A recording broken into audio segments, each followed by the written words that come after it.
ॐ सहनाववतु सहनौ भुनक्तु सह वीर्यं करवावहै तेजस्विनावधीतमस्तु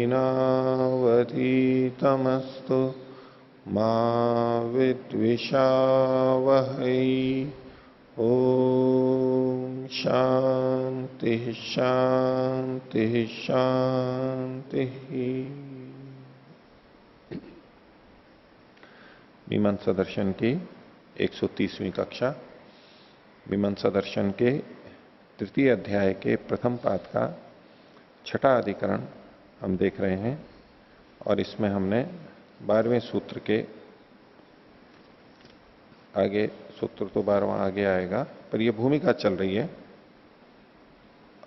अरुणान्याय, अरुणादि शब्द जो है ये गुण संकीर्तन के लिए है या असंकीर्ण के गुणों की असंकीर्णता है इत्यादि जो प्रसंग है, इसमें यहां पर भाष्यकार ही इस चर्चा को लंबा चला रहे हैं। इसको हम देख रहे हैं। तो पिछले पाठ में से किन्हीं को कुछ पूछना है तो पूछ सकते, कुछ। पृष्ठ संख्या 651। 651। इसमें भाष्य की ऊपर से 5वीं पंक्ति। हाँ। न च अशकनीयम अर्थम प्रमाणभूतः शब्दो अभिधास्यति इति एवं प्रकल्पना कदाचित उपपद्येतापि। तो ये पंक्ति समझ में नहीं आई। हाँ, इसमें ये जो विपरीत अल्प विराम में लिया था, न च अशकनीयम अर्थम प्रमाणभूत शब्दों अभिधास्यति, यहां पर बंद किया है हमने इसको। ठीक है। तो इसमें जो शुरू का न शब्द है, इसको इस यहां जोड़ करके भी एक अर्थ निकलता है और एक अर्थ इसका निकलेगा प्रकल्पना न कदाचित उपपत्त्येता, अंत में भी न जाके ले जाए, जैसा कि नीचे हिंदी में अर्थ किया हुआ है। तो मैं इसको इस तरफ ही लेकर के चल रहा हूं कि सिद्धांती क्या सोचता है उसको पूर्व पक्षी बता रहा है। कि सिद्धांती पूर्व पक्षी को कह रहा है कि आप ये सोचो, या अगर आप ये सोचो कि अशक्य अर्थ को तो ये शब्द प्रमाण, शब्द जो कि प्रमाणभूत है वो तो कहेगा नहीं, ऐसा मान करके आपके मन में कभी ये कल्पना उत्पन्न भी हो सकती है, कल्पना करने लगोगे। क्योंकि जब अशक्य अर्थ दिख रहा है लेकिन शास्त्र अशक्य अर्थ कह नहीं सकता है, तो हमारे मन में क्या आएगा, एक विशेष कोई कल्पना होने लगेगी, हमको सोचने लगेंगे भाई इसको कैसे ठीक करें। व्याख्यान तो विशेष प्रतिपत्ति वाली बात आएगी। नहीं संदेहात अलक्षणम, संदेहात अलक्षणम तो ये हुआ हमें गलत अर्थ लग रहा है और हमने कह दिया गलत है ये, बस। लेकिन गलत दिखते हुए भी हम व्याख्यान से विशेष प्रतिपत्ति कर रहे हैं, ये विशेष कल्पना कर रहे हैं। न उसी बात को कह रहा है कि तुम ऐसा सोच सकते हो कि कल्पना करो भी तो तुम क्या करोगे, केनचित प्रकारेण संबंध, इसका किसी न किसी प्रकार से संबंध हो, इस प्रकार से वचन के प्रामाण्य के प्रकार के अन्वेषण में तुम्हारी बुद्धि हो जाएगी। वचन के प्रामाण्य के प्रकार में कि इसका वचन का प्रामाण्य किस तरह से हो, बुद्धि उस तरफ लग जाएगी। व्याख्यान करने लगा, व्याख्यान तो विशेष प्रतिपत्ति के लिए कुछ न कुछ वो व्याख्यान संगति युक्ति लगाने लगेगा, ऐसा करने लगोगे। और ऐसा करते हुए क्या हो सकता है, तो तत् यदि परम विचारयंत, बहुत विचार करते हुए, पूर्णता से विचार करते हुए करो, वो फिर आगे की बात आएगी। ठीक है। और यदि इसको दूसरी तरीके से कोमा को अगर अशक नियम के आगे लगाएंगे तो उसका अर्थ कैसे देखेंगे पूर्व पक्ष की दृष्टि से? हाँ, अगर यूं करेंगे, अशक्नियम अर्थम प्रमाणभूत शब्दों अभिधास्यति, अशक्य अर्थ को प्रमाणभूत आचार्य कहेगा, ऐसी कल्पना कभी उत्पन्न नहीं हो सकती है, ऐसा उसका अर्थ आएगा। वो उस ढंग से बोल सकता है कि सिद्धांती जिस अर्थ को कर रहा है वो पूर्व पक्षी की दृष्टि से अशक्य अर्थ है, गलत अर्थ है, इसलिए कह रहा है कि आप गलत अर्थ, अशक्य अर्थ को तो शब्द कहता नहीं है, इसलिए ऐसा तो आप नहीं कर सकते। उस तरह भी चाहे तो देख सकते हैं। ठीक है। हाँ, पृष्ठ संख्या 654। हाँ, आप कुछ कहना चाह रहे थे? आचार्यवर्य अत्र अंतसाक्ष्य अपि अस्ति 250 पृष्ठ संख्या, तत्र वर्तते न हि वचन सतेन अपि अनारभ्य अर्थ शक्यो विधातुम्। अत्र पूर्वपक्षी वाक्यस्य असंभव अर्थता ज्ञापयति, वाक्य असंभव अर्थमपि ज्ञापयति, अतः नकारस्य संबंधः तु पूर्वत्रैव भवति। हाँ, स्वामी जी का ये कहना है, ये 652 पृष्ठ पर प्रथम पंक्ति है भाष्य की, न ही वचन शतेनापि अनारभ्यो अर्थ शक्यो विधातुम, यानी वचन अशक्य अनारभ्य अर्थ को, जिसको किया नहीं जा सकता ऐसे अर्थ को कह रहा है, ये मानते हुए कह रहे हैं कि भले ही वचन हो अशक्य अर्थ को कह रहा है तो वो उसका विधान नहीं कर सकता, लेकिन वचन अशक्य अर्थ को कह रहा है ऐसा भाव यहां पर छुपा हुआ है, पूर्व पक्षी ऐसा मान रहा है। तो उस दृष्टि से इस पिछले वाक्य को देखेंगे जो आपने पूछा था रमन जी, न को न अशक्नियम अर्थम, ये जो इसी के साथ जोड़ करके संगत लगेगा कि तुम ऐसा सोच रहे हो कि ये वाक्य तो अशक्य अर्थ को कह ही नहीं सकता है। पूर्व पक्षी का कहना है कि अशक्य अर्थ को कह सकते हैं क्योंकि वो व्यवहार में उतर ही नहीं रहा है, उसको संगति नहीं लग सकती। पूर्व पक्षी ऐसा कह सकता है, उसके लिए कोई ऐसा कहने में कोई आपत्ति नहीं है। और सिद्धांति कभी ऐसा कहता है तो प्रौढ़ ही बात में बोलता है, वो उसको समझाने के लिए ऐसा बोलता है, और कोई बात नहीं। हाँ, और पृष्ठ संख्या 654, इसमें दूसरा अनुच्छेद की पहली पंक्ति, तत्र उच्यते यदा केवल गुणवचनतायां शब्दः प्रवर्तमानो न अन्येन संबंधम लभते तदा अनुपदेशकत्वात् अनर्थक्यम मा भूत् इति द्रव्यपरताम आपद्यते। तो ये जो गुण के बारे में बताया कि जब गुण कोई गुणवाची शब्द केवल जब प्रयोग होगा तो अगर अन्य के साथ संबंध नहीं होगा तो अन्य का मतलब यहाँ क्रिया के साथ में, अन्य क्रिया आदि के साथ, क्रियानाति जो है अन्य मतलब क्रिया के साथ में संबंध नहीं बनेगा। जैसा कि पूर्व पक्षी ने कहा था ना कि गुण अमूर्त होने से क्रिया से नहीं जुड़ सकता है, तो वो नहीं हुआ तो फिर वो अनर्थक होने लगेगा। तो इसलिए द्रव्य परताम आपत्त्यते, ये गुणवाची शब्द द्रव्यवाचक हो जाएगा, ऐसा सिद्धांति ने प्रस्तुत किया। हाँ, तो इसमें प्रश्न है कि गुणवाची शब्द तो सदा ही ऐसा रहेगा, तो यदा करके जो गुणवाची शब्द सदा कैसा रहेगा, जैसा ये ऊपर जो कहा है नहीं सदा ऐसा नहीं रहेगा, सदा ऐसा नहीं रहेगा। कभी गुणवाची शब्द गुण को भी कह सकता है, लेकिन शब्द तो गुणवाची है ना, शब्द तो गुणवाची ही है, तो गुणवाची है तो बस गुण को कहेगा, और सदा रहेगा तो रहेगा यदि कहे भी तो। जैसे कई बार हम वस्त्र से शौक्ल्यम, शुक्लता, वस्त्र से शुक्लता, ठीक है, अथवा शुक्लम वस्त्रम ऐसा बोलेंगे, तो जहां हम वस्त्र से शुक्लता शौक्ल्यम आदि बोल रहे हैं, यहां तो ये गुण को ही कह रहा है। शुक्ल शब्द गुणवाची है और गुण को ही कह रहा है, लेकिन जब शुक्लम वस्त्रम बोलते हैं तो यहां शुक्ल शब्द शुक्ल गुण को, सफेद गुण को कहने में असमर्थ हो रहा है, वहां नहीं जुड़ता है, तो वो द्रव्य को कहने वाला हो जाएगा, ऐसा ही कहना चाह रहे हैं।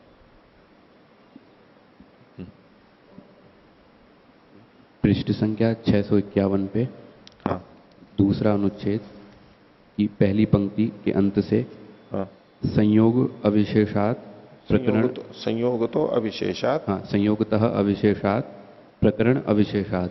तो हाँ। इसमें जी ये संयोग अविशेषात स्पष्ट नहीं होगी कैसे हाँ, लेकर संयोग के का मतलब ये होता है कि जिस चीज के साथ में कथन किया गया है, जैसे व्रीहीन अवहंती, इसमें अवहनन क्रिया व्रीहि के साथ में संयुक्त है, ऐसे पीछे भी जो आया था ना, गुण है ये किसी विशेष के साथ संयोग किए हुए नहीं है इसलिए सब जगह जाकर के लगेंगे, ऐसा भाव होता ना। तो उस वाक्य में पढ़े हुए किसी शब्द बोध्य द्रव्य के साथ न जुड़ने के कारण वो सब जगह घटेगा। तो पूर्व पक्षी ये कह रहा है कि ये यहां पर किसी विशेष के साथ तो इसका संयोग है नहीं। क्यों नहीं है? क्योंकि वो अरुणया को कृणाति के साथ तो जोड़ नहीं रहा है और एक हायन्या के साथ भी नहीं जोड़ रहा है, तो इसलिए विशेष के साथ में संबंध है नहीं।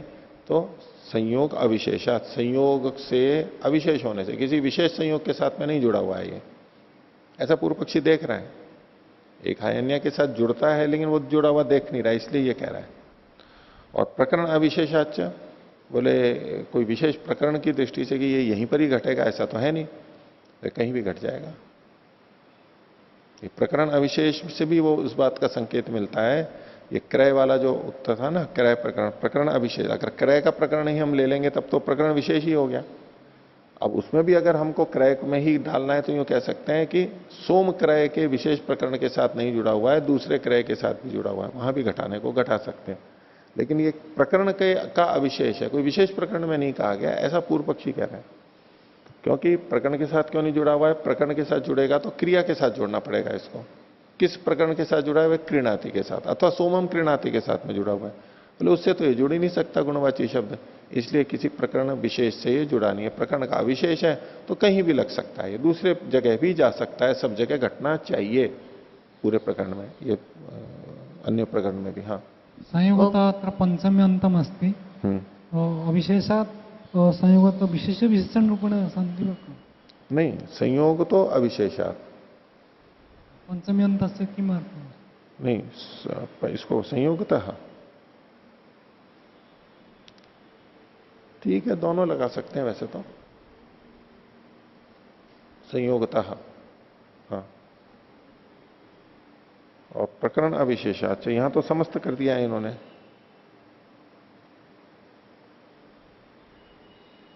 इसमें असमस्त लिखा हुआ है, इतना ही है।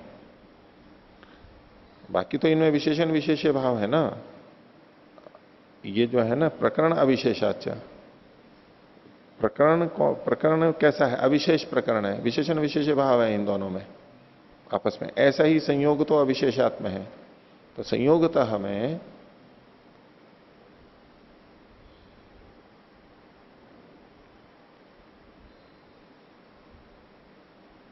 संयोगतः। आपका क्या कहना है, क्या विभक्ति होनी चाहिए?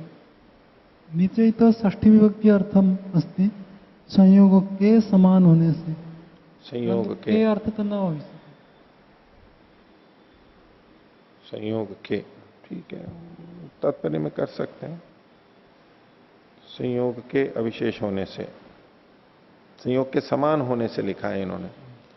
समान भी यहां पर उतना संगत नहीं है, अविशेष होने से ही है। विशेष का निषेध किया जा रहा है, संयोग विशेष का निषेध किया जा रहा है। संयोग सामान्य वाला की जगह ये अधिक संगत है।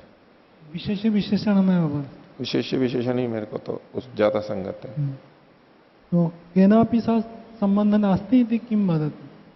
वाक्येन केनापि शब्देन सह अरुणया शब्द से संबंध नास्ति इति वदति वा को अभिप्राय?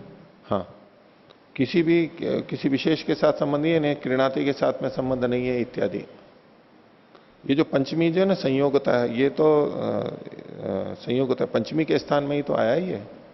संयोगता जो तसी प्रत्यय आया है ना, पंचम्यास तसी, तो ये पंचमी के अर्थ को देने वाला ही होता है। हाँ, ओ आचार्य जी, जो तसी प्रत्यय होता है एक सामान्य रूप से पंचमी में भी होता है। हाँ। लेकिन कहीं कहीं पर षष्ठी अर्थ में, सप्तमी अर्थ में भी होता है। हाँ। जैसे मंत्रो हीना स्वरतो वर्णतो वा, तो उस मंत्र में, उस श्लोक में अंत में आता है स्वरतो पराधात, तो वहां पर षष्ठी अर्थ में तसी प्रत्यय है, स्वर के अपराध से। हाँ। तो इस तरीके से अन्यत्र भी होता स्वरतः अपराध से, असल में क्या, हिंदी में हम दोनों अर्थ लेते हैं इसके, कारण वाला भी अर्थ ले लेते हैं। नहीं, पाणिनि के सूत्रों की दृष्टि से भी षष्ठी में आता है क्या? किस सूत्र से आएगा? सर वार्तिक है एक, जिसमें कि सारी विभक्तियों में तसी का विधान किया वार्तिक से आएगा, ठीक है, सूत्र से सीधे नहीं है, वार्तिक से। वो वार्तिक इसलिए है ना कि लोक में हम इस अर्थ में इसका प्रयोग कर देते हैं, इसलिए वार्तिककार ने जोड़ दिया पंचमी के अलावा षष्ठी में। ठीक है, जैसे इन्होंने हिंदी में लिख दिया तो ठीक है, संबंध बना करके भी तात्पर्य वो ले लेते हैं, और समानाधिकरण मानते हुए पंचमी भी माने तो भी कोई आपत्ति नहीं है, वो भी अर्थ लिया जा सकता है। ठीक है, और जी,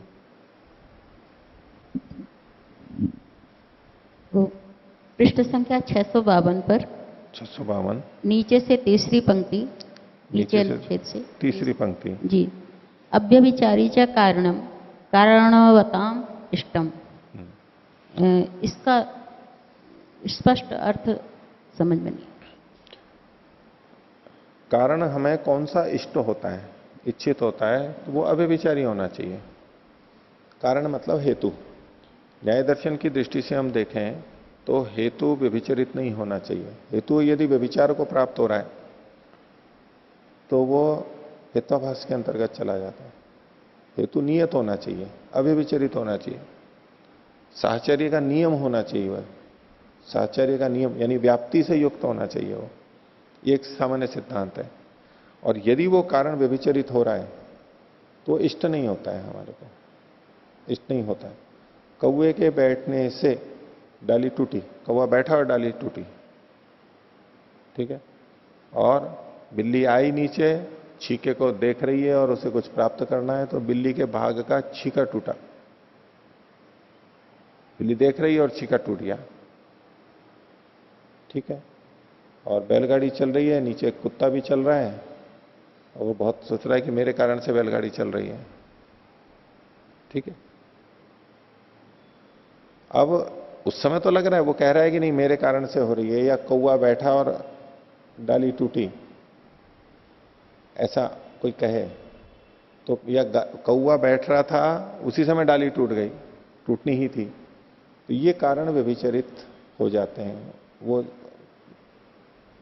बिल्ली आती है तो हर बार छीका नहीं टूटता, बिल्ली के कारण से छीका नहीं टूटा था, वो तो अलग ही कारण से टूटा था।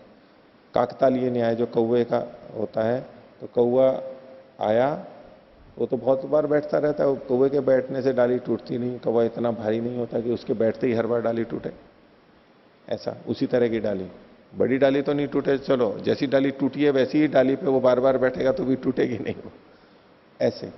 तो जो व्यभिचार को प्राप्त होता है वो हेतु कारण नहीं होता।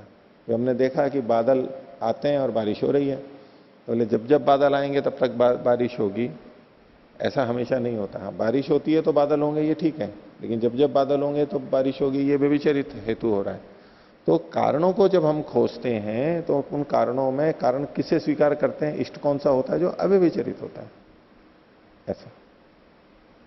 हाँ लोकेश जी। ओम 654 पृष्ठ पर 654, हाँ ऊपर से द्वितीय पंक्ति, हाँ नाच लिंगात वाक्यम बलिया, हाँ, ये पूर्व पक्षी लिंग से कौन सा वाक्य किसको ले रहे हैं? मतलब आप क्या पूछ रहे हैं कि पूर्व पक्षी का है, क्या कहना है? लिंगात जो हेतु दिया है वो पूर्व पक्ष ने दिया है, हाँ, वो लिंग से क्या ले रहे हैं अभी? नहीं, लिंग का मतलब हो गया, पिछले पिछले पृष्ठ पर देखिए 653 पर, तदनुपन्नम रूपाद अरुणा अरुणा शब्द से गुणवचनता। अरुणा शब्द गुणवाची है, यह हमें कैसे पता लगता है? शब्द के रूप से, शब्द की सामर्थ्य से, और शब्द गुण को ही बोलता है, वो शब्द सामर्थ्य है, इसे कहा लिंग। अरुणा शब्द की गुणवचनता लिंग से पता लगी, और अरुणा शब्द की द्रव्य वचनता वाक्य से पता लगी, ठीक है। तो दो अर्थ आ रहे हैं। अब प्रश्न हो गया कि अरुणा शब्द गुणवाचक है या द्रव्यवाचक है, तो बोले आपने किस आधार पर निर्णय किया कि गुणवाचक है और द्रव्यवाचक है? बोले लिंग से तो निर्णय किया ये गुणवाचक है, और वाक्य से निर्णय किया कि द्रव्यवाचक है। तो इन दोनों में से जो बलवान होगा उसका अर्थ माना जाएगा, तो लिंग बलवान है वाक्य से, उसका अर्थ माना जाना चाहिए, ये पूर्व पक्षी कह रहा है। बोलिए। पृष्ठ संख्या 53, 653। 653, हाँ। उपरिष्टात द्वितीय पंक्ति, यथा करुणा बुद्धि। तो करुणा शब्द बुद्धे विशेषणम अस्ति व करुणा पृथक शब्द? अलग अलग, मैंने अल्प विराम लगवाए थे। यथा करुणा अल्प विराम बुद्धि अल्प विराम एवं अरुणा इति। करुणा शब्द यदि विशेषणम भविष्यति तो अरुणा शब्द अपि विशेषणम अस्ति, तो तत्र एवं प्रतीयते। नहीं, ये पूर्व पक्षी बोल रहा है, पहले तो ये ध्यान रखो। सिद्धांती तो ये कह रहा था कि ये द्रव्यवाची भी होगा, अरुणया एक हायन्या से जुड़ेगा, वो तो जोड़ना चाह रहा है। अब ये पूर्व पक्षी बोल रहा है, अगर पूर्व पक्षी इसको करुणा बुद्धि इकट्ठा विशेषण विशेष्य बना करके बोले तो करुणा शब्द किससे जुड़ेगा? बुद्धि से जुड़ेगा। अब ये करुणा शब्द किसका वाचक होगा? द्रव्य का या गुण का? फिर यहां संदेह पैदा हो जाएगा। जैसे अरुणया एक हायन्या है, ऐसे ही करुणा बुद्धि भी अगर इकट्ठा बोला होता पूर्व पक्षी ने, तो फिर व्यभिचार को मतलब संदेह को प्राप्त होता कि यहां ये द्रव्य को कह रहा है या गुण को कह रहा है। इसलिए पूर्व पक्षी जो अपना प्रमाण प्रस्तुत कर रहा है वो केवल इतना कह रहा है कि गुणवाची शब्द भी स्त्रीलिंग से युक्त होते हैं। सिद्धांति ने कहा था स्त्रीलिंगता को देख करके मैं ये निर्णय कर रहा हूं कि ये शब्द द्रव्यवाची है, बोले तो व्यभिचार को प्राप्त हो रहा है। तो इसमें बुद्धि मतलब ज्ञान का मतलब है, यहां पर बुद्धि द्रव्य नहीं है, ज्ञान। तो इस दृष्टि से पूर्व पक्षी दो अलग अलग उदाहरण दे रहा है, करुणा और बुद्धि। आचार्यवर्य ज्ञानम तो गुणम अस्ति, ज्ञानम गुण हाँ, अस्ति, हाँ। तो तस्य विशेषणम अस्ति, तो सिद्धांति नहीं, ना ज्ञान गुण है, हाँ। और करुणा तस्य विशेषणम नहीं, मैं ये नहीं कह रहा हूं कि विशेषण है। यदि अच्छा, यदि माने तो हाँ, हाँ। विशेषणम हाँ। तथा करुणा शब्द द्रव्य से विशेषणम भवति, परंतु करुणा शब्द गुण से विशेषणम भवति, हाँ। तो गुणस्य अपि विशेषणम भवितुमर्हति इति। चलो ले लो, ले सकते हैं ऐसे। ऐसे आप बुद्धि का प्रयोग कर रहे हो तो ले लो, ले लो। करुणा बुद्धि, नीचे क्या लिखा है युधिष्ठिर जी ने?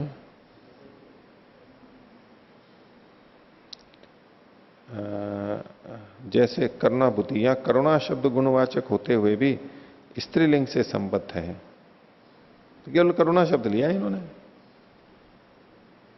स्त्रीलिंग से संबद्ध है तो इन्होंने तो बुद्धि का उदाहरण ही नहीं लिया।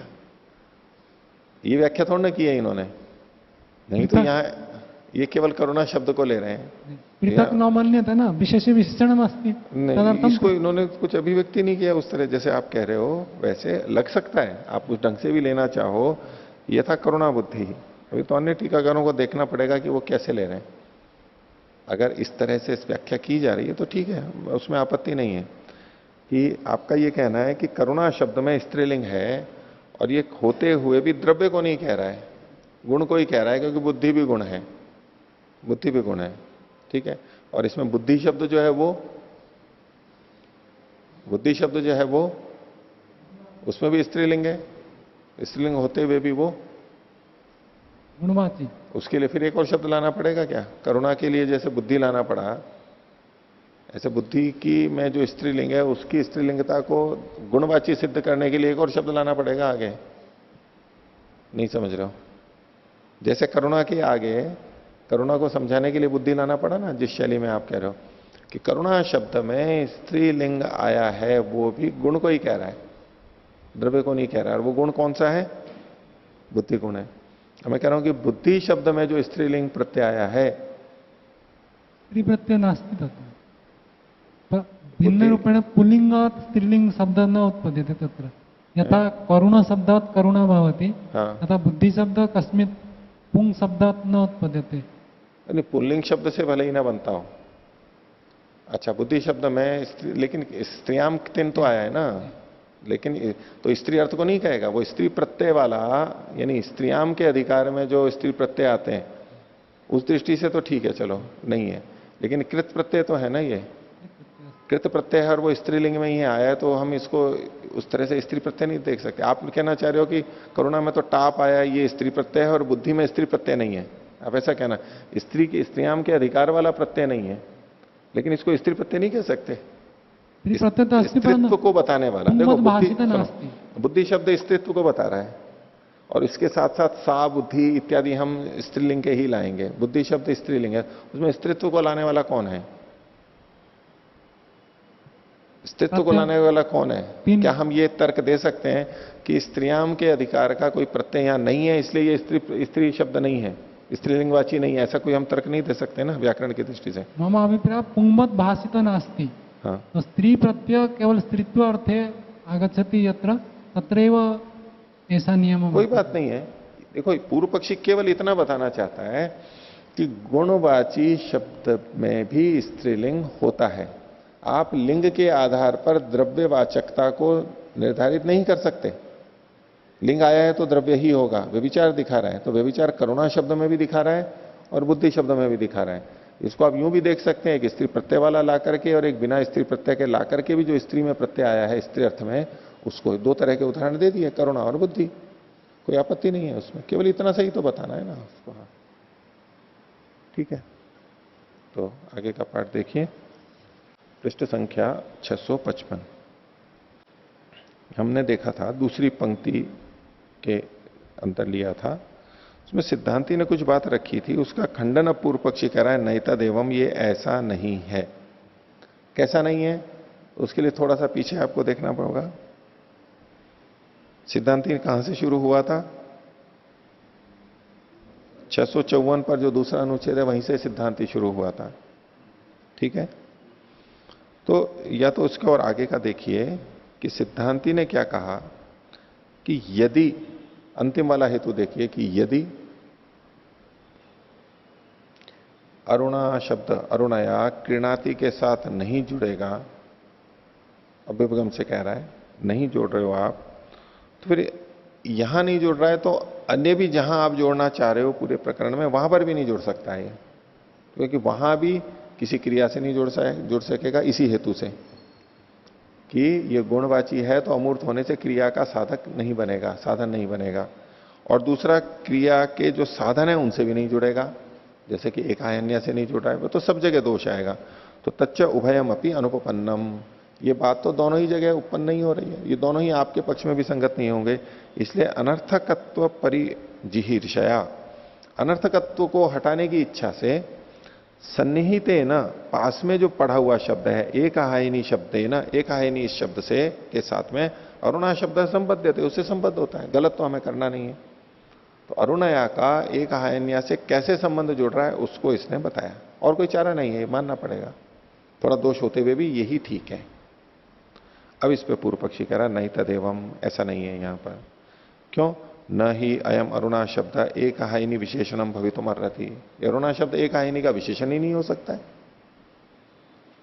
उसको कहेगा तो उसका विशेषण तो बनना पड़ेगा, विशेषण विशेष्य भाव तो लाना पड़ेगा।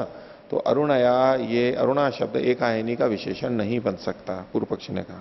सिद्धांति ने पूछा किम कारणम, क्यों नहीं बन सकता?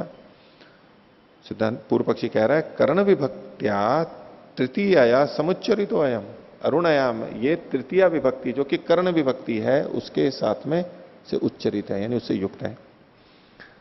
तेना एतेना तृतीया श्रुति सामर्थ्यात, इस तृतीया विभक्ति की श्रुति के सामर्थ्य से, इसको श्रुति कहेंगे। अरुणया में जो तृतीया विभक्ति है, टा विभक्ति है, ये श्रुति से अर्थ आ रहा है। इस तृतीया श्रुति के सामर्थ्य से क्रिया विशेषण है ना भवितव्य में, इसको तो क्रिया का विशेषण होना चाहिए। क्रिया का विशेषण है नहीं, ये तो खंडन कर ही रहा है पूर्व पक्षी। लेकिन अगर आप तृतीया विभक्ति के आधार पर देखोगे तो इसको क्रिया का विशेषण होना चाहिए, क्योंकि कारक हमेशा क्रिया के साधन होते हैं, कारक कहते ही उसको है। तो ये कर्ण कारक में तृतीया विभक्ति आई है तो इसका तो क्रिया से ही संबंध होना चाहिए, एक आयन से नहीं होना चाहिए। आगे, और कारकाणाम ही क्रिया संबंधो न द्रव्य नहीं, तो ये सिद्धांत बता दिया कारकों का क्रिया से ही संबंध होता है, द्रव्य से संबंध नहीं होता है। व्याकरण की एक दृष्टि से हम यही तो कहेंगे, समस्त कारकों का क्रिया के साथ में संबंध होता है, क्योंकि कारक क्रिया का निर्वर्तक होता है, यही तो कारकत्व है उसका, तो हमेशा क्रिया से ही जुड़ेगा। ये पक्ष एक उसने प्रस्तुत कर दिया। तो स एष श्रुति सामर्थ्यात क्रिया विशेषणम, तो ये जो अरुणया शब्द है ये श्रुति के सामर्थ्य से, श्रुति का सामर्थ्य क्या है यहां पर? तृतीय विभक्ति के सामर्थ्य से ये क्रिया का विशेषण है। वाक्यात एक हायनी विशेषण, और एक हायनी का विशेषण आप कैसे कर पाएंगे? वाक्य से कर पाएंगे। और श्रुतिश्च वाक्यात बली, ऐसी श्रुति वाक्य से बलवती होती है। तस्मात न अस्य एक हायनी संबंध है, इसका एक हायनी से संबंध हो ही नहीं सकता है। लगाओ वो तो खंडित हो जाएगा। प्रबल प्रमाण से जो पता लगा है उसी को ही मान्य करना चाहिए, क्रिणाति के साथ होना चाहिए। अभी कह तो रहा है, लेकिन दूसरे पक्ष में पहले खंडित कर ही चुका है कि क्रिया के साथ में, क्रिणाति के साथ जुड़ ही नहीं सकता अमूर्त होने से। तो ऐसा करने से अभी ये सब जो बोलता है ना, ऐसा जो वाक्य बोले जाते हैं उसका क्या मतलब है कि एक आयनी से तो हो ही नहीं सकता है। इसका तात्पर्य केवल इतने में, इससे ये नहीं मानना चाहिए कि पूर्व पक्षी इसका क्रिया से संबंध मान रहा है। वाक्य तो यही कह रहा है कि क्रिया से संबंध मान रहा है, लेकिन ये केवल एक हायनी के संबंध को खंडित करने के लिए केवल बोल रहा है इससे, क्योंकि क्रिया से संबंध तो हो, तो एक हायनी से तो हो नहीं सकता, और फिर बाद में होगा तो क्रिया से ही होगा। इतना कह के चुप हो गया, तो कम से कम एक पक्ष तो हटा दिया एक हायनी का। अब क्रिया से संबंध की बात आते ही कहेगा कि अमूर्त होने से इससे भी नहीं हो सकता है, तो फिर कहां जाएगा ये? पूरे प्रकरण में बाकी जगह भी घटेगा, केवल सोम के क्रय के साथ में या गाय के साथ में नहीं जुड़ेगा, ऐसे सिद्ध करेगा ये। जब दो बात सिद्ध करनी होती है, किसी से मनवाना होता है, तो पहले आधी बात अगर वो मान रहा है तो वो तो सलटा लेते हैं कि चलो ये तो सलटेगी, इसको तो बाद में देखेंगे, पहले इतना तो मनवा लो इससे। उसके लिए कुछ कथन ऐसे होते हैं। आगे सिद्धांति कह रहा है ननु च गुणस्य क्रिया संबंध अभावात अविवक्षिता कारक विभक्ति रीति एक हायनी संबंधो अयम अध्यवसिता। अब सिद्धांति पूर्व पक्षी को अपनी बात याद दिला रहा है। उस दृष्टि से कहते हैं भाई ये तो गुण है, गुण का क्रिया के साथ संबंध का अभाव विवक्षित है, क्रिया के साथ संबंध होता ही नहीं है गुण का। तो लेकिन फिर भी यहां पर कारक विभक्ति है ऐसा मान करके, तृतीय विभक्ति कारक विभक्ति ऐसा मान करके इति एक हाइनी से संबंध इसका निश्चय करना चाहिए, अध्यवसित करना चाहिए। अब संबंध तो दोनों तरह से ही नहीं लग रहा है, तो क्रिया के साथ तो जुड़ ही नहीं रहा है। सिद्धांति मान रहा है इसको कि इसका गुण का क्रिया के साथ संबंध नहीं जुड़ सकता, लेकिन विभक्ति है तो इसलिए एक हाइनी के साथ संबंध जोड़ना ही पड़ेगा हमारे को। पूर्व पक्षी कह रहा है एवं अपनी नोपपत्यते, ऐसे भी ये नहीं सिद्ध होता है। क्यों? यदि कारकाभिधानम अविवक्षितम, यदि कारक का अभिधान अविवक्षित हो। देखो इसमें सिद्धांति की वो जो बात थी ना ऊपर प्रथम पंक्ति को देखो, मैं विवक्षित बोल गया था, अविवक्षित है। संबंध अभावात अविवक्षिता कारक विभक्ति रीति। सिद्धांति ने क्या कहा, अरुणया में जो तृतीय विभक्ति है वो अविवक्षित है। वो कहना नहीं चाहता है, वो केवल शब्द संस्कार के लिए विभक्ति आई है। जैसे शब्द संस्कार के लिए यानी पद बनाने के लिए सुप्तिंगंतम पदम की दृष्टि से कि सुबंत तो बनाना ही पड़ेगा, कोई ना कोई तो विभक्ति लानी पड़ेगी, नहीं तो पद नहीं बनेगा। और अपदम न प्रयुंजिता, तो कोई ना कोई पद बनाने के लिए कोई ना कोई विभक्ति तो लानी पड़ेगी। इसलिए तृतीय विभक्ति ले आए हैं, और तृतीय विभक्ति ले आए हैं, लेकिन तृतीय का अर्थ विवक्षित नहीं है, वहां पर विवक्षित नहीं है, अविवक्षित है। केवल शब्द संस्कार के लिए पद बनाने के लिए तृतीय विभक्ति आई है, ऐसा हम मान लें। ये जो कई जगह पे किसी भी विभक्ति से कोई भी अर्थ लेते हैं उसको एक दृष्टि से ऐसे भी देखा जाता है। सुपाम सुपो भवती वाली जो बात है, किसी भी सुप के स्थान पर सुप हो जाता है, उसकी एक व्याख्या तो ये होती है कि पहले किसी भी विभक्ति से कोई भी अर्थ लिया जाता था, सब एक विभक्ति से अनेक अर्थ हो सकते थे। जैसे कि अभी भ्याम भ्याम भ्याम या भिस भिस, ये एक जैसे प्रत्यय होते हुए भी अलग अलग विभक्तियां और अलग अलग अर्थ हम ले लेते हैं प्रसंग के अनुसार। एक शैली से तो ये कथन होता है कि वहां पर सबकी जगह सब आ सकते हैं, प्रसंग के अनुसार वहां पर अर्थ अपने आप दे देगा कि ये इस विभक्ति का अर्थ लेंगे। प्रत्यय कोई भी दिखाई दे रहा हो, प्रसंग से ही जब कारकत विशेष कारक का करण या जो भी कारक हम ले रहे हैं कर्म कर्ता आदि वो प्रतीत हो रहा हो तो विभक्ति कुछ भी आए उससे कोई फर्क नहीं पड़ता है, वो अर्थ हम ठीक ही निकाल लेते हैं। एक तो ये शैली है।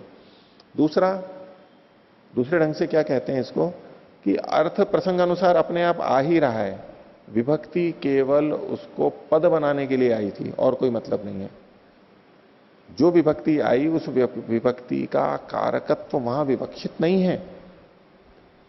जैसे प्रथमा विभक्ति का एक वचन जो हम लाते हैं वो भी क्यों लाते हैं वहां पर, ये केवल शब्द संस्कार के लिए औत्सर्गिक है और प्रथम विभक्ति का एक वचन लाया था औत्सर्गिक मान के कि भाई ठीक है कुछ ना कुछ तो आएगा ही, तो पहले वाला उठा के लग दिया वहां पर पद संस्कार के लिए। तो ऐसे ही अन्य विभक्तियां भी पद संस्कार के लिए जब आएंगी तो अब उस प्रत्यय का कारक अर्थ विवक्षित नहीं होगा, क्योंकि कारक को बताने के लिए, करण कारक को बताने के लिए तृतीय विभक्ति वहां नहीं आई है, केवल शब्द संस्कार के लिए पद संस्कार के लिए आई है। उस शैली में यह बोल रहा है क्या कि न च गुणस्य क्रिया संबंध अभावात, ननु च गुण का क्रिया के साथ संबंध का अभाव होने से अविवक्षिता कारक विभक्ति रीति, कारक विभक्ति तृतीय विभक्ति यहां पर विवक्षित नहीं है, वैसे ही आई है। विवक्षित होती तो क्रिया के साथ संबंध जोड़ते, यहां विवक्षित है ही नहीं। तो ऐसा एक आहिनी संबंध भी यहां पर एक आहिनी संबंध तो अयम अध्यवसिता, एक आहिनी के साथ संबंध जुड़ जाएगा। अब इस पर पूर्व पक्षी कह रहा है कि नहीं ऐसे भी आप नहीं अर्थ कर सकते, ये भी संगत नहीं होगा। क्यों नहीं होगा कि यदि कारकाभिधानम अविवक्षितम इति, कारक का जो कथन है यानी टा विभक्ति जो आई है ये अविवक्षित है, तो गुण शब्देन एतेन द्रव्यम अभिधातुम इष्यते, और इसलिए इस गुणवाची शब्द से द्रव्य को कहना आपको इष्ट हो रहा है, आप उसका विधान करना चाहते हो, तो तथा प्रातिपदिकार्थस्य अव्यतिरेका इति, तब तो आप इस शब्द के द्वारा केवल प्रातिपदिक के अर्थ को कह रहे हो और कुछ नहीं कह रहे हो, प्रातिपदिक के अर्थ का व्यतिरेक नहीं होगा। मात्र प्रातिपदिक के अर्थ को कहा जाता है जब, तो उसका प्रातिपदिक अर्थ का अव्यतिरेक हो, अभिन्न रूप से प्रातिपदिक अर्थ ही किया जा रहा है। प्रातिपदिक के अर्थ का व्यतिरेक जब कहेंगे इसका मतलब है उसमें दूसरी चीज भी आ गई है, दूसरे तत्व भी वहां पर जुड़ गए उस जो कारकत्व के।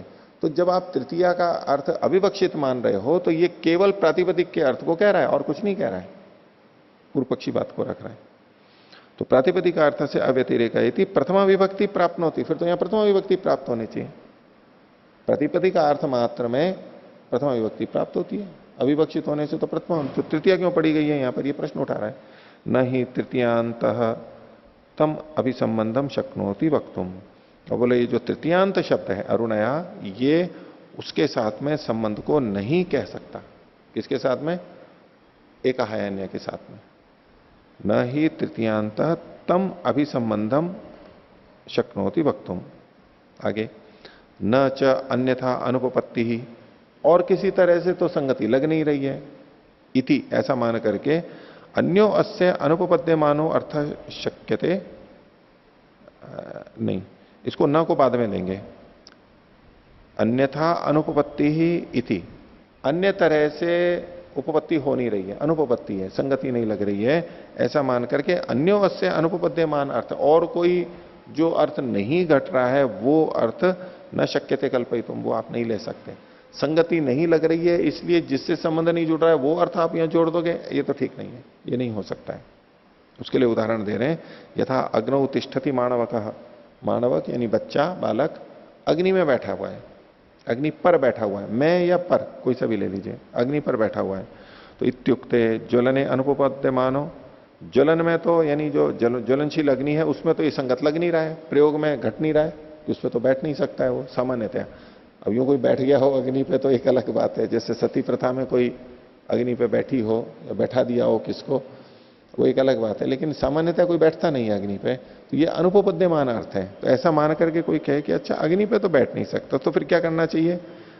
बोले कि घोड़े पे बैठा होगा या गाय पे बैठा होगा, ऐसा अर्थ ले ले, तो ले ये तो संगत नहीं है। न अश्व गविवा कल्पते, ऐसी कोई कल्पना नहीं करता है कि अच्छा अग्नि पे बैठा है मतलब तो ठीक नहीं है, तो चलो हम यूं मानेंगे, इसका मतलब है अग्नि का मतलब यहां पर घोड़ा या गाय मान लेंगे, बैल मान लेंगे, ऐसा तो नहीं लिया जा सकता। फिर क्या अर्थ लेते हैं अनुपपद्यमान होते हुए? तो कहते हैं अग्नि समीप वचना एव अध्यवसीयते। वहां क्या निश्चय होता है? अग्नि पर या अग्नि में बैठा है मतलब अग्नि के समीप बैठा है, ये तो संगत लगेगा। आप घोड़े पे या गाय पे नहीं बैठा सकते उसको। तो ऐसे ही आप जो दूसरा अर्थ जोड़ रहे हो वो तो बहुत अटपटा है, पूर्व पक्षी सिद्धांति पे आक्षेप कर रहा है। तद्वत यहाँ भी उसी प्रकार यहां भी अप्रथमांत शब्दों जो यानी अरुणया तृतीयांत है, न कथनचित अपनी अव्यतिरिक्त प्रातिपदिक करते भवितुमर्हति, ये प्रातिपदिक से अभिन्न अर्थ में नहीं घट सकता, यानी प्रातिपदिक में नहीं घट सकता। प्रातिपदिक से अभिन्न मतलब केवल प्रातिपदिक में, और किसी अर्थ में नहीं, केवल प्रातिपदिक अर्थ में नहीं कर सकता, क्योंकि तृतीय है यहां पर। तस्मात् कामम अनर्थ को अवगम्यताम, आप भले ही इसको अनर्थक समझ लें। न अस्य एकहायिनी संबंधो अध्यवसाय अध्यवसातव्य, लेकिन एकहायिनी के साथ तो संबंध जोड़ ही नहीं सकते।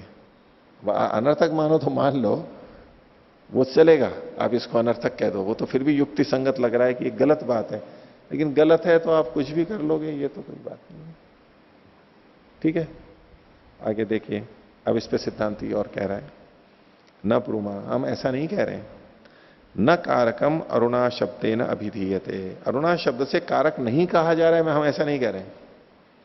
सिद्धांति ने पीछे कहा था ना, क्रिया संबंध अभावात अविवक्षिता कारक विभक्ति रहती, कारक विभक्ति अविवक्षित है यानी कह नहीं रही है। तो सिद्धांति वो जो खंडन हो गया उसका, वो सिद्धांति यूं कह रहा है कि मेरा ये मतलब नहीं है कि अरुणा शब्द से कारक कहा ही नहीं जा रहा है, ये तात्पर्य नहीं है हमारा। व्यक्तम अरुण गुण विशिष्टम एतेन कारकम अभिधीयते, व्यक्तम ये तो स्पष्ट ही है कि अरुण गुण से विशिष्ट, अरुण गुण वाला, अरुण गुण जिसमें अरुण गुण विशिष्टम एतेन, एतेन मतलब इस अरुणया शब्द के द्वारा कारकम अभिधीयते, कारक कहा जा रहा है। अरुणया शब्द के द्वारा स्पष्ट ही अरुणा गुण विशिष्ट कारक कहा जा रहा है। कारक कौन होगा? क्रिया का कर्ता, क्रिया का करने वाला कारक होगा, तो वो कहा जा रहा है। यानी तृतीया विभक्ति ऐसे अविवक्षित नहीं है कि कुछ भी अर्थ ना लो और फिर प्रातिपदिक अर्थ पे आप पहुंच जाओ, वो मेरा तात्पर्य नहीं था। फिर कैसे है, अविवक्षित कैसे है, उसको अब सिद्धांति समझा रहा है। कदाचित्तु किंचित विधित्सितम भवति, कभी कभी कभी, किंचित मतलब थोड़ा सा, विधित्सितम भवति विधि करने की इच्छा वाला होता है, विधि किया जाता है, थोड़ा विधि किया जाता है। इसका मतलब है न तो पूर्णम, पूरा का पूरा विधित्सित हो ऐसा नहीं, कदाचित किंचित विधित्सितम भवति न तो पूर्णम, ये तात्पर्य है यहां पर, पूरा नहीं। पूरा का मतलब प्रकृति और प्रत्यय दोनों, किंचित का मतलब है प्रकृति और प्रत्यय में से कोई सा एक भाग, प्रकृति या तो प्रत्यय, वो किंचित हो जाएगा, पूरा का पूरा नहीं होगा। तो कदाचित किंचित विधित्सितम भवति, कदाचित उपसर्जनी भूतो अर्थो विधित्सिता, इसी को खोल रहे हैं। कभी जो गौण अर्थ होता है वो विधित्सित होता है, उसको कहना चाहते हैं वहां पर, विधेय के रूप में गौण अर्थ को भी कहा जाता है। और प्रधान भूतो अनुवाद है, जो प्रधानभूत अर्थ होता है उस शब्द का, उसको अनुवाद के रूप में कथन किया जाता है। सामान्यतः हम यूं देखेंगे कि भाई यहां विधि की जा रही है तो जो प्रधान अर्थ है उसकी विधि की जानी चाहिए, ऐसा हम सामान्यतः मानते हैं। लेकिन सिद्धांति कह रहा है कि कभी कभी जो अप्रधान अर्थ है वो भी विधि किया जाता है और जो प्रधान होता है उसका अनुवाद होता है। कैसे, इसका उदाहरण आगे बता रहे हैं। तद्यथा दंडी इति उपसर्जनी भूत दंडकम पुरुष प्रधान का शब्दों अवगम्यते। एक इन्होंने उदाहरण लिया दंडी। अब दंडी शब्द में प्रधान क्या है और अप्रधान क्या है? दंडी शब्द में दंडी का अर्थ क्या होता है? डंडे वाला, दंड वाला। कौन है डंडे वाला? कोई व्यक्ति है। तो दंडी इति उपसर्जनी भूत दंडक पुरुष प्रधान का शब्द अवगम्य थे। ये जो दंडी शब्द है इसमें एक तो डंडा है और एक डंडे वाला मनुष्य है। किसकी प्रधानता है? दंडी शब्द डंडे को भी कह रहा है, हम निषेध नहीं कर सकते कि डंडे को कह ही नहीं रहा है, क्योंकि दंड शब्द है वहां पर। दंड शब्द डंडे को कह रहा है, लेकिन दंडी जो पूरा शब्द है इसमें प्रधानता किसकी है? पुरुष की प्रधानता है, और दंड की अप्रधानता है। हो गया, दंडी शब्द ऐसा ही है ना, ये तो बताया। लेकिन अब देते हैं कि क्वचित कदाचित तो निर्जाते पुरुषे, कभी जब हमें पुरुष का तो पता है, दंडी शब्द से पुरुष का ज्ञान होता है, पुरुष प्रधान है और उस प्रधान पुरुष का हमें पहले से पता है। निर्जाते पुरुषे दंड गुण विधानार्थम उच्चार्यते, तो वहां पर दंड गुण के विधान के लिए कहा जाता है। देखो दंडी शब्द में दंडा तो है अप्रधान और दंड वाला है प्रधान, लेकिन यदि प्रसंग से हमें जो जिसकी प्रधानता है पुरुष की, उसका तो पता है पुरुष का, तो जब पुरुष का पता है तो दंडी शब्द में जो प्रत्यय पुरुष को कह रहा है, प्रत्यय आकर के दंड वाला उसको पुरुष को कह रहा है, उसकी अप्रधान, वो उसका अनुवाद हो जाएगा। दंडी शब्द पुरुष की प्रधानता वाला है, लेकिन पुरुष शब्द का उल्लेख पहले आ चुका है वाक्य से, यह हमें पता है, तो जो ज्ञात है वो यहां पर दंडी शब्द में फिर भी कहा जाता हुआ अनुवाद को प्राप्त होगा। अनुवाद है, वो तो पता है, उसका कथन किया जा रहा है, लेकिन फिर भी वहां विधि की जा रही है, तो किसकी विधि होगी? अज्ञात की ही विधि होती है, ज्ञात की तो होगी नहीं। भले ही पुरुष प्रधान है, लेकिन चूंकि हमें ज्ञात है इसलिए वो अनुवाद होगा, तो विधि किसकी होगी? दंड की होगी। तो जैसे उदाहरण दिया, दंडी प्रेषण अनवाह, दंड वाला प्रेष को कहे, तो दंड वाला पुरुष है वो प्रेष को कहे, ये यहां प्रयोजन नहीं है, ये तो पता है। यहां पर ये जो दंड है ये मैत्रावरुण को दिया जाता है। मैत्रावरुण ने लिखा है ना इन्होंने, ऋत्विक है उसको। ये क्या होता है कि यजमान जब दीक्षित हो जाता है, दीक्षा के समय वो दंड भी ग्रहण करता है, जैसे मेखला को करता है या कृष्ण चर्म को कृष्णा जी को करता है, तो वो दंड लेकर के फिर मैत्रावरुण को दे देता है। मैत्रावरुण को देना होता है, तो मैत्रावरुण जब प्रैश देता है, ये तो पहले से पता है कि मैत्रावरुण को प्रैश देना है, बुलाना है कि भाई करो क्रिया, लेकिन वो कैसा होना चाहिए? ये वाक्य जो कह रहा है ना, दंडी प्रेषान अनवाह, इसमें दंड की विधि की जा रही है, वाक्य में दंड की विधि की जा रही है, जबकि दंड यहां पर उपसर्जनी भूत है। दंडी शब्द में दंड उपसर्जन है, गौण है, लेकिन फिर भी यहां पर विधित्सित है, विधि की जा रही है। प्रधान की विधि नहीं की जा रही है, क्योंकि वो पता है पहले से। ठीक है, तो इस दृष्टि से जो पीछे कहा था ना, कदाचित किंचित विधित्सितम भवति, कभी कहीं कोई थोड़ा सा भी विधित्सित होता है, पूरा नहीं होता है। कि पूरा दंड युक्त व्यक्ति का विधान किया जा रहा हो, यह भी अर्थ ले सकते हैं, दंडी प्रेशान अनवाह, दंड युक्त व्यक्ति, मुख्य दोनों को ले सकते हैं, दोनों का विधान कर रहे हैं, व्यक्ति भी होना चाहिए और दंड भी होना चाहिए, लेकिन यहां तात्पर्य दंडे के विधान में है केवल,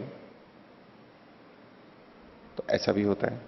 और दूसरा उदाहरण दे रहे हैं, यथा लोहितोष्णीशा ऋत्विज प्रचरंती, ऋत्विक लोग घूमते हैं, गमन करते हैं यानी कार्य करते हैं, प्रचरंती, ये शेन याग जो होते हैं उसके संदर्भ में इसको उल्लेख किया गया है। अभिचार कर्म होते हैं ना, वहां पर लाल पगड़ी पहन करके घूमते हैं। अभी तो आपने किसी भी ऋत्विक को यहां सोमयाग में लाल पगड़ी पहने हुए नहीं देखा ना, यहां तो नहीं घटेगा, लेकिन सामान्य देखेंगे तो लोहितोष्णीशा ऋत्विज प्रचरंती, ऋत्विक लोग लाल पगड़ी पहन के घूमते हैं, काम करते हैं। बोले हमने तो देखी नहीं ऋत्विकों की लाल पगड़ी, हम सब जगह घटा रहे हैं इसको क्योंकि प्रसंग नहीं पता है। तो ये अभिचार कर्म में, शेनादि अभिचार कर्म में ये कहा गया है, इसलिए वहीं घटेगा, सब जगह सोमयागों में नहीं घटेगा। तो अब यहां पर देखिए लोहितोष्णीशा ऋत्विजा प्रचरंती, तो कह रहे हैं एवं एवं इहापि यदि उपसर्जन भूतो अरुणो गुण। अच्छा, इसको तो वो तो आगे घटाएंगे दृष्टांत में। दृष्टांत ये जो दूसरा दिया ना यथा, तो इसका लोहितोष्णीशा ऋत्विजा, लाल पगड़ी, और लोहितोष्णीशा, ये लोहितोष्णिक, ये जो हम लेंगे शब्द, ये लाल पगड़ी वाला, दंडी की तरह से ये पुरुष को प्रधान रूप से कह रहा है, और लाल पगड़ी यहां पर गौण है, अप्रधान है इस शब्द में, क्योंकि पूरा शब्द मिलाकर के लाल पगड़ी को नहीं कह रहा है, लाल पगड़ी वाले को कह रहा है, पूरा शब्द प्रकृति प्रत्यय मिला करके, लेकिन लाल पगड़ी का भी संकेत कर रहा है, वो गौण रूप से कर रहा है। तो फिर भी यहां पर लाल पगड़ी का विधान किया जा रहा है, अप्रधान का भी विधान किया, वो विधित्सित है, केवल एक अंश कुछ ही विधित्सित किया जा रहा है, पूरा पूरा विधित्सित नहीं हो रहा है प्रत्यय के होते हुए भी। तो इसी प्रकार से एवं इहापि, यहां भी यानी अरुणया में भी, यदि उपसर्जन भूतो अरुणो गुण प्रधान भूतम कारकम, अरुणया में कौन उपसर्जन है और कौन प्रधान है, तो कारक जो बाद में आया वो प्रधान है, लेकिन अरुणा शब्द है वो गुण है यहां पर, लेकिन तथापि, लेकिन फिर भी अनुदिते कारके अरुण गुण विधानार्थम वचनम युज्यते, कारक का तो अनुवाद किया गया है यहां पर, कारक तो कहा जा चुका है, एक आहान्या के द्वारा कहा जा चुका है, लेकिन फिर भी यहां पर अरुणा में जो कारक शब्द लिखा गया यानी तृतीय विभक्ति आई है, वो विधित्सित नहीं है। विधान तो यहां पर अरुण गुण को करने के लिए है, केवल अरुणया में अरुण गुण का विधान करने के लिए, उपसर्जन का विधान करने के लिए यहां जोड़ा गया है। तो तथापि अनुदिते कारके अरुण गुण विधानार्थम वचनम युज्यते, तस्मात एक हाइनी संबंध उपपद्यते, इसलिए इसका एक हाइनी के साथ संबंध जुड़ रहा है। केवल गुण को कहना है, किसके गुण को कहेगा, तो वहां जो द्रव्य है उसके गुण को कहेगा। अरुण गुण क्रिया के साथ में नहीं जुड़ सकता, अरुण गुण तो द्रव्य के साथ ही जुड़ेगा, गुण हमेशा द्रव्य में ही रहता है, तो एक हाइनी के साथ ही जुड़ेगा। नास्ति वाक्य भेद है, और इसलिए वाक्य भेद भी नहीं होगा यहां पर। वाक्य भेद कैसे हो सकता था, पूर्व पक्षी यूं देखता कि एक आहान्या का क्रीणाति के साथ संबंध हो गया, अब क्रीणाति का अरुणया या पिंगाक्षा इसके साथ में संबंध नहीं होगा, तो या तो अलग अलग बार होगा, एक अरुणया क्रीणाति, पिंगाक्षा क्रीणाति और एक आहान्या क्रीणाति, तीन होते तो वाक्य भेद होता, तीन वाक्य माने जाते।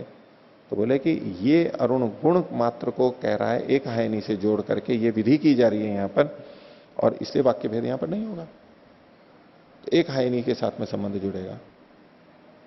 इस पर फिर पूर्व पक्षी कह रहा है, तो काफी चर्चा हो चुकी है, यूं तो हमने इधर उधर की जो कर ली, इन्होंने कितनी रखी है बातें, और उसमें पूर्व पक्षी भी अपनी बात को जोर से ही रख रहा है, सिद्धांति भी रख रहा है और खंडन भी कर रहा है सिद्धांति पूर्व पक्षी का। बोले अब तो निर्णय हो जाना चाहिए ना, ये कुछ बचता है कुछ और कहने को। अच्छा, इस तरह की चर्चा व्याकरण में नहीं मिलेगी, बातें व्याकरण की लेकर के कह रहे हैं, लेकिन इस तरह की चर्चा जिस तरह से यहां की गई है, हालांकि महावाष्य में कई बार इस तरह की चर्चाएं करते हैं, लेकिन इस विषय में मेरे को नहीं ध्यान आ रहा है ऐसी जो यहां चर्चा की जा रही है, लेकिन है उसी से संबंधित। और ये जो अभिप्राय कहा जा रहा है, ये व्याकरण या महावाष्य से विपरीत नहीं है, उसके अनुरूप ही किया जा रहा है, और कैसे ये आपस में संबंध जोड़ते हैं यही विवेचना की जा रही है। तो सिद्ध पूर्व पक्षी भी कह रहा है नहीं तत्सारम, ये ठीक नहीं है आपकी बात। अब अपनी बात फिर रख रहा है, ये क्या, अत्र ही एक हाइनी क्रीणात्यो अनवबुद्धम संबंधम बोधितुम अयम एक हायनी शब्द उच्चारिता। बोले इस वाक्य के अंदर अरुणया एक हायन्या नहीं, अरुणया पिंगाख्या एक हायन्या कृणाति सोमम कृणाति। तो इस वाक्य में एक हायन्या का कथन कृणाति के साथ में क्यों जोड़ा गया है? इसके साथ में क्यों जोड़ा है इसको? तो इन्होंने कहा कि अत्र ही एक हायनी क्रीणात्यो हो, इन दोनों के अनवबुद्ध संबंध, जिसको कि अभी तक पता नहीं था, क्योंकि केवल क्रीणाति शब्द हो तो किसको खरीदता है ये संबंध नहीं पता है, और केवल एक हायन्या हो तो उसका किस क्रिया के साथ संबंध है ये भी नहीं पता लगता है। लेकिन जब वाक्य में आ जाते हैं तो एक हायन्या का क्रीणाति के साथ में संबंध जुड़ जाता है। वाक्य यही तो करता है। पीछे हमने ये बात देखी भी थी कि शब्द अर्थ का बोध कराता है, और शब्द जिस अर्थ का बोध कराता है वाक्य भी उसी अर्थ का बोध कराएगा, शब्दानुसार ही तो कराएगा। लेकिन फिर भी शब्दार्थ बोध की अपेक्षा वाक्यार्थ बोध अलग होगा। वो अलग कैसे होता है? इनमें विशेषण विशेष्य भाव बन जाता है और ये अन्यों को हटा देते हैं। क्रीणाति तो न जाने दुनिया की हर चीज को क्रीणाति के साथ में जोड़ सकते हैं, और एक हायन्या जब जुड़ गया, एक हायन्या के साथ में किसी भी क्रिया को जोड़ सकते हैं। उसको खिलाता है, उसको नहलाता है, कुछ भी कह सकते हैं, क्रीणाति के साथ ही थोड़ा। तो दोनों खुले हुए थे बिल्कुल। तो इस वाक्य में एक हायन्या के साथ क्रीणाति को जो जोड़ा गया है, तो इन दोनों के परस्पर अनवबुद्ध संबंध को जोड़ने के बताने के लिए जोड़ा गया है। क्रीणाति का किसके साथ संबंध है ये अभी तक पता नहीं था। एक हायन्या ने आके बता दिया कि नहीं, क्रीणाति इससे जुड़ी हुई है, और एक हायन्या का किस क्रिया के साथ में संबंध है ये पता नहीं था, तो क्रीणाति के साथ जुड़ करके संबंध को बताया गया। तो वाक्य किसको बता देता है? संबंध को बता देता है, शब्द संबंध को नहीं बताता है। ये शब्द अकेले अकेले अपने अपने अर्थ को कह सकते हैं, वो तो व्यापक अर्थ को कहेंगे। आपस के संबंध को कौन बताता है? वाक्य। क्योंकि जब ये वाक्य के रूप में आते हैं, एक दूसरे की सन्निधि हो जाती है, तो अब इसी से ही जुड़ेंगे, अब और किसी के साथ नहीं जुड़ते। तो वाक्य से जो अर्थ निकल करके आता है वो संबंध को बताते हुए आता है। तो पूर्व पक्षी ये कह रहा है कि अत्र ही एक हायनी क्रीणात्योर अनवबुद्धम संबंधम, ऐसा संबंध जो हमें तब तक पता नहीं था, यानी केवल शब्द को देखने से जिस संबंध का पता नहीं लग रहा था, उसको बोधितुम जनाने के लिए एक हायनी शब्द उच्चारित है। एक हायनी शब्द यहां क्रीणाति के साथ में जोड़ा गया है। स एष कथम इव अरुणा शब्देन संबध्यते, ये अब अरुणा के साथ में कैसे संबंध जुड़ जाएगा एक हायन्या का? वो तो क्रीणाति के साथ संबंध जोड़ने के लिए आया था। अब इस पर सिद्धांति कहता है तदेतत् अभिहितम अपि पुनः पुनः परिनियुज्यते, पूर्ण विराम लगा लेना। बोले ये आपके द्वारा बार बार पूछा जा रहा है, मैंने कह दिया, बता दिया, फिर भी आप बार बार वही पूछते चले जा रहे हो, बार बार उसी को पूछते चले जा रहे हो। तो तदेतत् अभिहितम अपि, मैंने कह दिया फिर भी पुनः पुनः परिनियोजित, फिर आप पूछ रहे हो। तो आगे कहता है, इसमें जो आगे रेखा खींची हुई है ना, इसको हटा लेना। परिनियुज्यते के बाद जो रेखा है, ये नहीं, यहां पूर्ण विराम लगा लीजिए, परिनियुज्यते।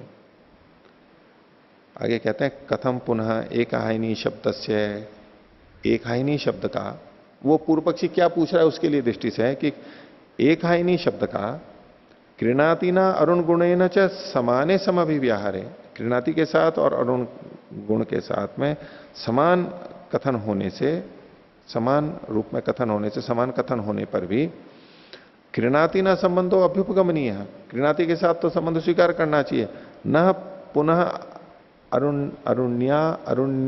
अरुण्येन इति, कथम पुनः आरुण्येन इति, न पुनः आरुण्येन इति, आरुण्य के साथ में संबंध नहीं जोड़ना चाहिए। कैसे? जब ये दोनों कथन साथ साथ में आए हैं, दोनों पद साथ साथ में आए, तो एक हायनी के साथ तो संबंध, क्रीणाति के साथ तो संबंध स्वीकार करना चाहिए, आरुण्य के साथ में नहीं होना चाहिए, आरुण्य के साथ नहीं होना चाहिए। ये कैसे? इसमें पूर्व पक्षी कहता है शब्द प्रामाण्यात, शब्द के प्रामाण्य से, शब्द ये कह रहा है, यानी विभक्ति श्रुति ये कह रही है, प्रत्यय ये कह रहा है। भवती ही क्रिया संबंध से वाचिका विभक्ति, वाचिका के बाद जो पूर्ण विराम लगा है उसको हटा लीजिए। भवती ही क्रिया संबंध से वाचिका विभक्ति, क्रिया संबंध को बताने वाली विभक्ति होती है। एक हायनी शब्दम अनुनिविष्टा, और वो जो विभक्ति है तृतीय विभक्ति, ये एक हायनी शब्द में जुड़ी हुई है, एक हायन्या इस रूप में। न तो गुण संबंध से वाचिका, ये तृतीय विभक्ति गुण संबंध की वाचिका नहीं होती है। तो पूर्व पक्षी ने जो ये बात रखी थी ना शब्द प्रामाण्यात, शब्द का प्रामाण्य होने से। ये किस शब्द का प्रामाण्य कह रहा है? प्रत्यय का।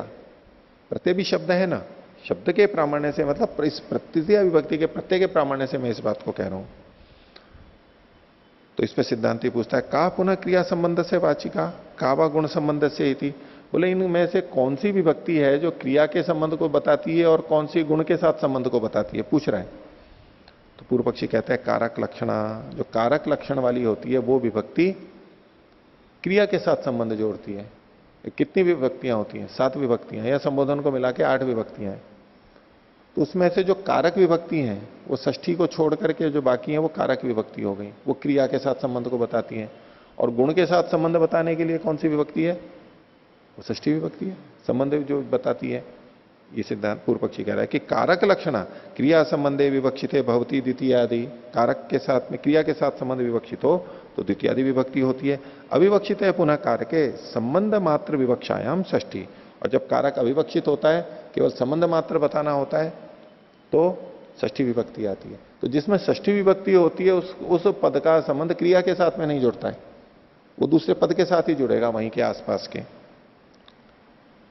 न छात्र षष्ठी पश्यामा, लेकिन अरुणया में हम षष्ठी तो देख नहीं रहे। पश्यामस्तु खलु तृतीयाम, लेकिन हम तृतीया को देख रहे हैं। अतः कृणातीना संबंधम अपिपगच्छाम एक हायनी शब्द से, इसलिए एक हायनी शब्द का तो कृणाति के साथ संबंध हम स्वीकार करते हैं, न अरुणा शब्दे न इति, लेकिन अरुणा शब्द के साथ में नहीं जोड़ते हैं। तो यहां तक पूर्व पक्षी ने खंडन कर दिया। तो अब कुछ एक और प्रयोग को लेकर के सिद्धांति उस पर प्रश्न कर रहा है कि आपने जो ये प्रतिपादन किया है, अगर ऐसा माने तो यहां कैसे आप उत्तर दोगे, इस जगह आप क्या समाधान करोगे, उसको हम फिर अगली कक्षा में देखेंगे। प्रणव।